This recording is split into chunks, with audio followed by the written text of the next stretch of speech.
அப்போ உன் குடும்பத்திற்கு இன்னைக்கு வந்திருக்கிற என் அன்பு சகோதரி சகோதரியே, இதுவரையும் யாரையாவது ஒருத்தரை சார்ந்து நீ வாழ்ந்திருக்கலாம், இவங்கள் வழியாக இவர்கள் தான் என்னை காப்பாற்றுவாங்கன்னு. ஆனால் தேவ வார்த்தை கேட்கிற என் அன்பு ஜனமே, நீங்க ஒரு முடிவு எடுக்கணும். தேவன் என் குடும்பத்தை வழிநடத்த என்னை தேர்ந்தெடுத்திருக்கிறார். அல்லேலூயா, ஒரு ஆமென் சொல்லுவோமே.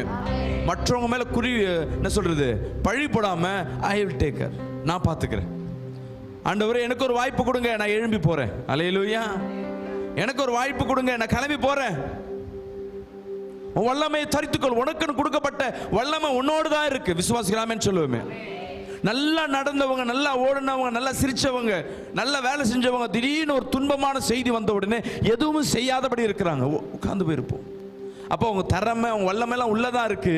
ஆனா செய்ய நினைவில்லாதபடி பிசாசன் உன்னை இறுக்கி பிடிச்சு வச்சிருக்கிறான். இன்னைக்கு இதுல இருந்து நீங்க வெளியே வரணும். என் தேவன் என்னோடு இருக்கிறார்.